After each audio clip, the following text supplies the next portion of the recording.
নাজানে সাজ ধৰা নাই যেহি আখে তাকে কয় চেদিবাক নপাৰে সংশয় গুৰু বোলাই তথাপিতো ফুৰয় লোকৰ মাজে মান্য শতকাৰ খুজি লয়। গতিকে ই এক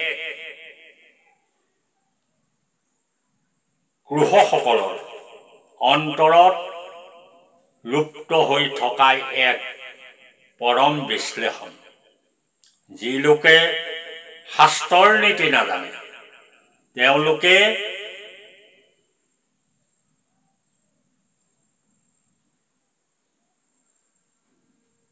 শিষ্যৰ কোনো সংশয় ছেদ কৰিব নোৱাৰে। নিজৰ অভিৰুচি অনুযায়ী মুখত যি আহে তাকেই কয়। তথাপিতো তেনে লোকে গুৰু বোলাই লোক সমাজত পৰা মান শতকাৰ খুজি লোৱা দেখা যায়।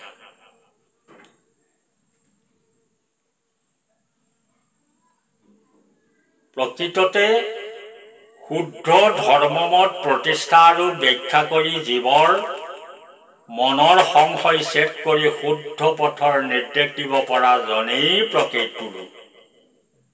সেইজন নিজেই ঈশ্বৰ বা ঈশ্বৰৰ অংশ হ'ব লাগিব। কৃষ্ণক চিনাওতাজন কৃষ্ণৰে অংশ।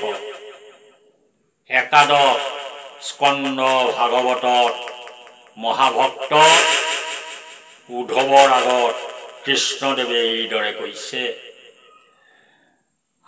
মোহক চিনাৱে যেতো গুৰু কৃপাময় সেহি সে পৰম বন্ধু জানিবা নিশ্চয়।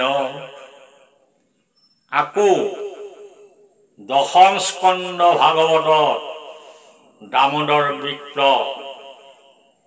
উপদেশত কৃষ্ণদেৱে প্ৰকাশ কৰিছে, গুৰু মুখে মইহে দেখাওঁ উপদেশ সংসাৰ সাগৰে তৰে নাহি কিছু ক্লেশ। এই উপাখ্যানৰ উপদেশ অংশত অনুবাদকৰ্তা মহা বিপ্ৰ অনন্ত কন্দলীয়ে এই কথা লিখিছে, কৃষ্ণৰ মহাত্মা যিটো কহে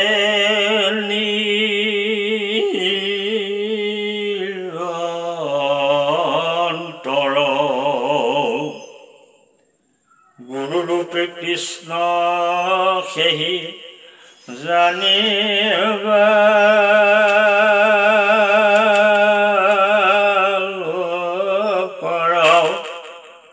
বাসুদেৱ অংশ আছে যাৰ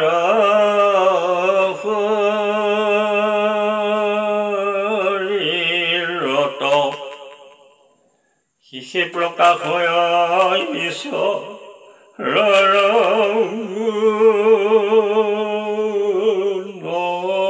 যত এই সূৰ্যৰ খেতে যে চক্ষু দেখয় সূৰ্যক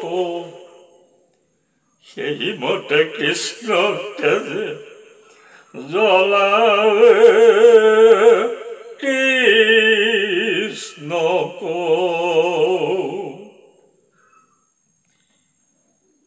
ভক্তি ৰত্নাকৰ গ্ৰন্থত গুৰুপদৰ যোগ্যতা সম্পৰ্কে এনেদৰে বৰ্ণনা কৰা হৈছে, বেদৰ ৰহস্য তত্ত্ব সকলো জানন্ত কৃষ্ণকো ভকতি বলে সাক্ষাৎ কৰন্ত এহেন্তে উত্তম গুৰু কহিলো সপ্ৰতি ইহাৰে সেই উপদেশে শুদ্ধ হোৱে মতি। কিন্তু যিজন মাত্ৰ শাস্ত্ৰটোতে পণ্ডিত, কৃষ্ণৰ একান্ত ভগত নহয়, তেওঁৰ উপদেশৰ দ্বাৰা জীৱৰ কোনো কলাই কল্যাণ নহয়, নাইবা কোনোজন কৃষ্ণৰ শুদ্ধ ভগত হ'ব হয়, কিন্তু শাস্ত্ৰৰ তত্ত্ব নাজানে।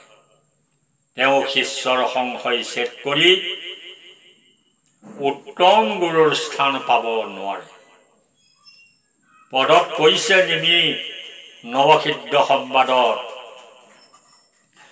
শাস্ত্ৰক জানয় মাত্ৰ নহিকে ভকত, তাৰ উপদেশে বোধ নোপজে লোকত। যদিবা ভকত হৈ শাস্ত্ৰ নাজানয়,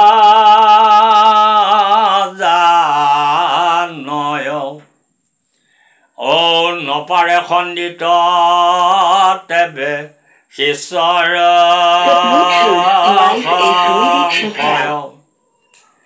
ৰামেতে কেউত্তম গুৰু আশ্ৰয় কৰিবা, কৃষ্ণক ভকতি কৰি সংসাৰ তৰিবা।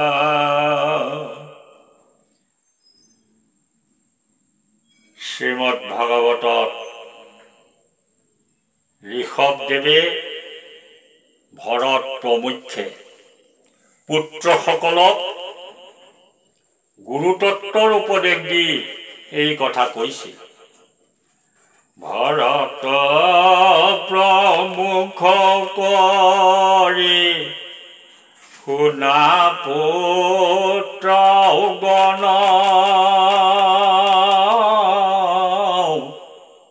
কহোতো মাখাত মই স্বৰূপ বচন। মৃত্যুৰ মুখত পৰি আছে যিটো নৰ, ভকতিৰ উপদেশ দিয়া মাধৱৰ। নপাৰে মেলাই দে ঘোৰ সংসাৰ সংকটে, গুৰু আদি একোটাত সম্বন্ধ নঘটে। বেদ কেন মতে গুৰু সিটো, সুহৃদ কিশোৰ কেন মতে পিতৃ মাতৃ ভৈল সিটো নৰ, ৰক্ষা কৰ্তা অধিকাৰী ভৈলকে নকৰি, কৃষকল পূজা দেৱ নাম ধৰি, সিও কেনে গুৰু আনি বোলে তাক জাত হন্তে নপাৰে লোক এৰাই বাকো শিৱ গুৰু আদি কৰি নাম